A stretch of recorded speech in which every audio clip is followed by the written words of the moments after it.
Welcome in, everyone. This is another week of full-time roundups. Team of the week for Friday, March 8th to Monday, which was yesterday.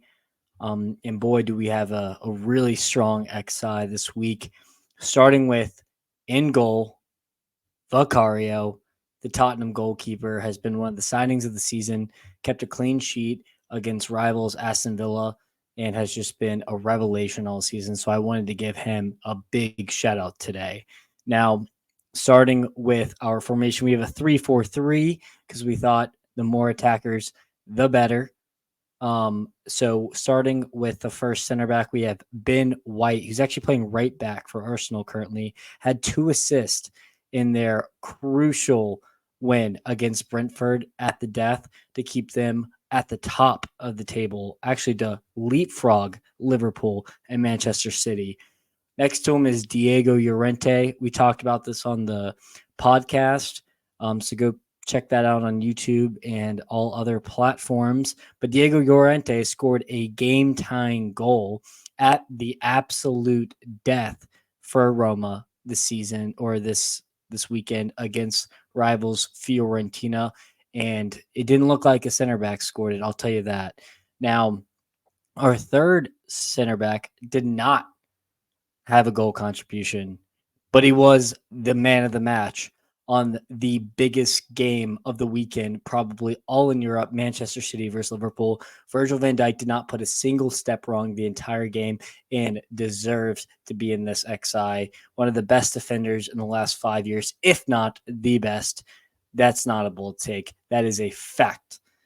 Now, starting with the midfielders, we have Timo Koopmeiners, who had 2 goals, and one was an absolute golazo.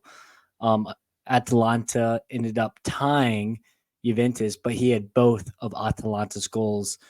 One was a game-tying goal.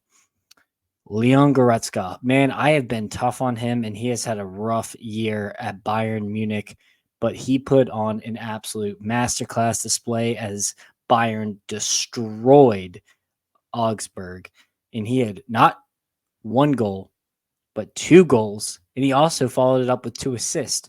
He contributed to 4 out of the 8 goals, so that's why he is deserving as one of the midfielders in the team of the week. Third midfielder, Declan Rice, a very expensive man, 100 million man, you could see, but he is slotted in that Arsenal midfield like a glove all season, been one of the signings of the season, if not the signing of the season, and he made it a goal in 2 games in a row. So for a CDM or a defensive midfielder, that's pretty damn good. Now, the last midfielder people might not be as familiar with, Orkin Kochku. He was a big money move from the Dutch league this summer to Benfica, the number 10. He had a goal and assist. He's been one of Benfica's best players this year, and I am really excited as a prospect, or I guess he's 25, 26, so he's not as much as a prospect, but we'll see if he's able to get a big money move from Benfica. If I'm Benfica, this was an investment, not a signing for the future. For our attacking line, we have Heung-min Son. I mean, everyone knows who Sonny is, and he is just on fire right now. He had 2 assists and a goal in Aston Villa's Spurs' destruction of Aston Villa on Sunday. And boy, did they need that. And now they are catching up to Villa and could get a 4th place spot. So keep an eye on that race, and Heung-min Son to keep banging in goals to lead Spurs on. In the middle of the front 3, we have Pierre-Emerick Aubameyang. Man is up there in age, around 34 to 35, but he is hot and had another 2 goals this week as Marseille played Nantes. He is enjoying life under Jean-Louis Gasset, who I'll get to later, but don't look now. He has 8 goals in 5 games. The man is in dazzling form. On the right, an interesting name here, Shamorodurov for Calgary. Excuse me. That is a tough one. He scored a crucial brace for Calgary as it was a 6-pointer against Salernitana in Serie A. Came off the bench and banged 2 goals, the game winner, and that takes Calgary off or out of the relegation zone. So shout out to you, my man. But I'm not going to pronounce your name again. Now, for player of the week, Harry Kane, the hat trick man. I think he had an assist as well, but I mean, he 4th hat trick of the year, like Harrison said on the show. Can't really say much else, but he has definitely easily been the signing of the season for the Bundesliga. And we'll see if he's able to get some silverware, but he's going to win that top scoring Bundesliga trophy, no doubt. Now, young player of the week, a new addition. Matt and Harrison should be happy with this. Young player of the week, Cole Palmer. The 21-year-old is on fire with Chelsea, and he had a goal and assist in a crucial game to beat Newcastle on Monday. He is Chelsea's top goal scorer with 11 goals, and I believe he has 10 assists as well.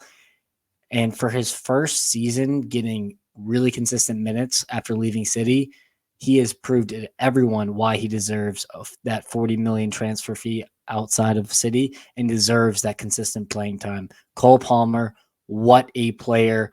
Get him on the plane for the Euros for England. Now, coach of the week, I'm going to look forward to this one.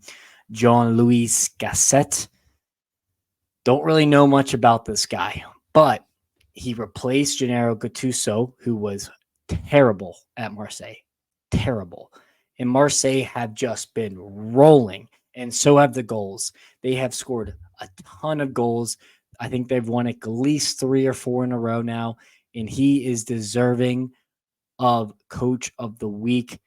The man has brought him Aubameyang back to form, and Marseille are slowly but surely climbing up the table in Ligue 1, and that's going to be a really interesting race to have. Now, thank you for listening this week to our team of the week for March 8th.